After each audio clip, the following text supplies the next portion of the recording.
It's amazing how two reeds out of the same box can play so differently.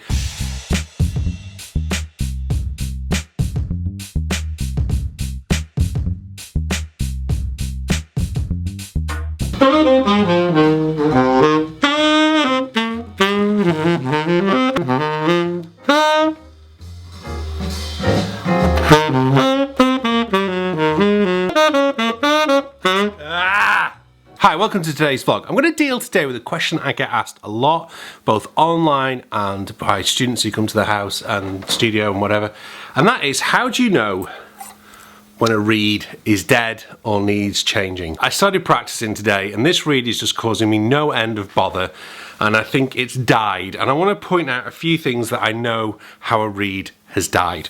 Now the first thing is, and I hope that's coming out, it's getting a bit dark at the back. You see, and now obviously I have been playing this for the last hour, but you can start to see the mouthpiece is starting to imprint on it.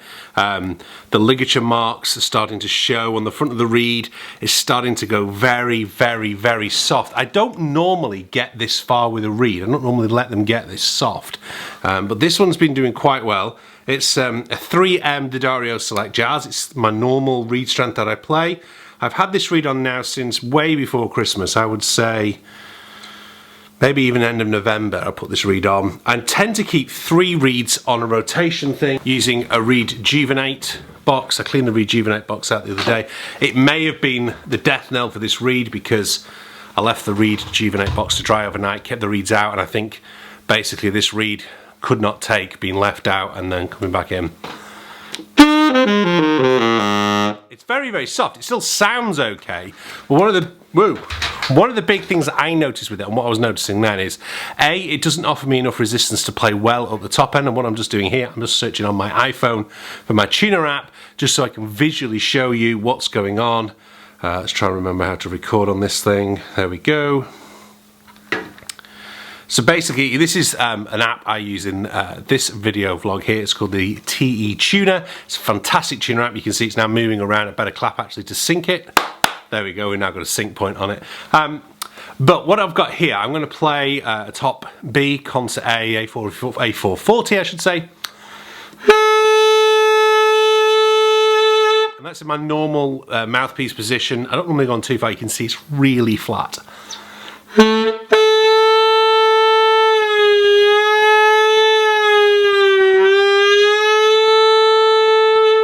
Now for some people they like that amount of little resistance so they can get all those kind of bends in. I don't, I like to have a bit more resistance than that.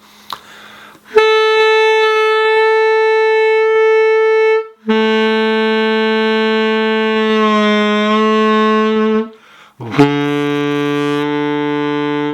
mean, I could go on a bit further, but I don't like going on too far.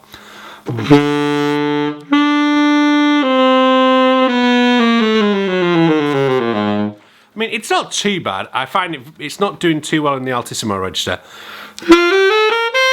It's just so... Ooh.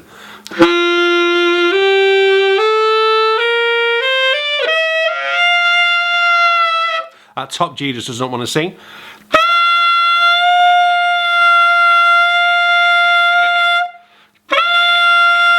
And you can see it's a little bit flat. Anyway, let me just switch it over for a reed that isn't dying. So this is a reed I've had on for about a week. Immediately that's going sharp, so I need to pull out back to my normal kind of position, which is where I'm used to playing with this mouthpiece.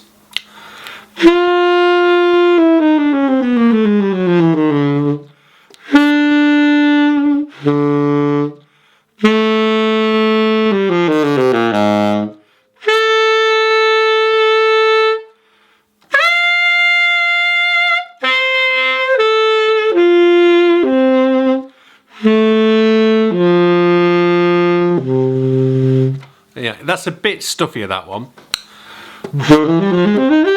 But as a rule for me, how do I know when a reed's giving up? A, visually it starts to look tired. Like I say, the markings start to come in, you start to see things on there. Secondly, it starts to play really soft, there's very little resistance there. Thirdly, it's just a bugger to keep in tune. It goes really flat because I haven't got the normal resistance there that my chops are doing. So, yeah. missed. Now can I just add in, it's a good idea, I've just done an hour of practice, it's a really good idea to have to have 3 reads on the go, or 2, because then otherwise you end up in the situation which I might have ended up in if I decided to switch back and start looking for a read now, in that you spend the whole of your practice time looking for a read, which isn't practice time.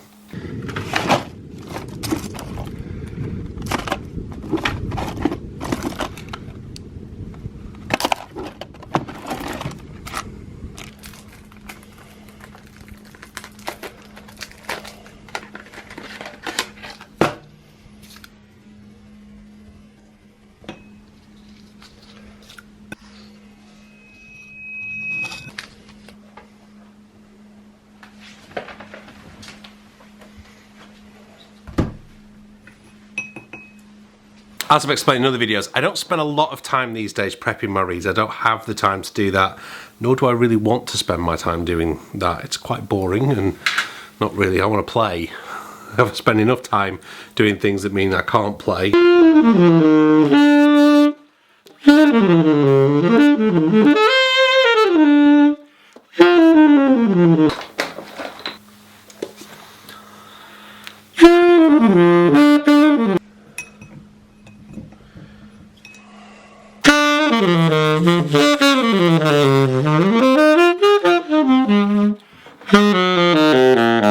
Ladies and gentlemen, we have a winner. It's amazing how 2 reads out of the same box can play so differently. That one's nice and responsive, it's a bit brighter, it plays down the bottom end, there's a bit of volume there, it's resistant, it's in tune, it's everything that other read that died wasn't.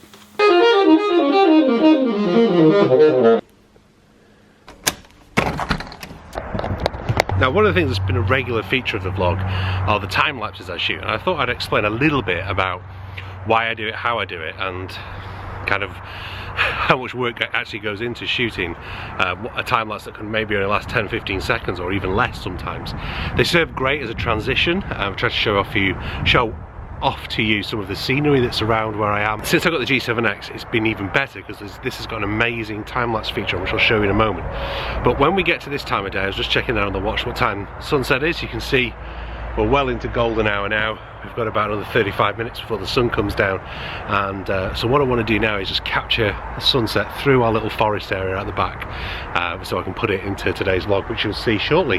Now, one thing I'm keen on doing is try and make sure it doesn't get disturbed while it's filming it, so I need to try and keep it away from pets and children, and also trying to find locations where maybe I've not shot before. The other thing I try and do is try and make sure there's some form of interest, so whether it's the clouds passing, there's aeroplanes in the sky, or the sunset, or cars passing by. You need something to move in order to make a decent time lapse, so I'm always conscious of those things. This time it's quite good because the hedges are sort of slimmer, there's no sunflowers in the next field, the sun's peering through, so you can actually see some of the traffic behind, especially when it goes dark and you see the headlamps. So I may set the iPhone up here and then put the camera doing a sort of opposite angle. We'll just see.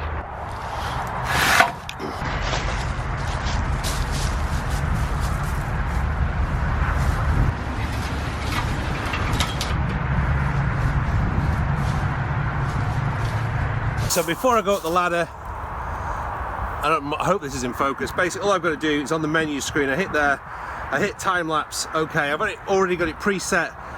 Let's check to shoot for an hour, and it will give me 28 seconds of playback time. So up we go. If I fall off, at least I get 250 quid.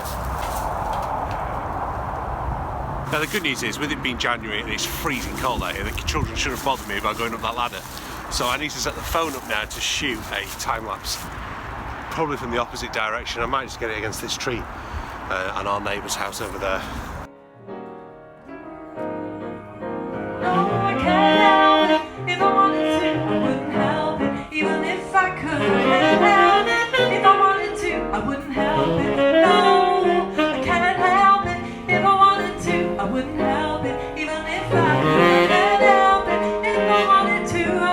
So time-lapse is done, ladder's put back. That's the end of today's vlog.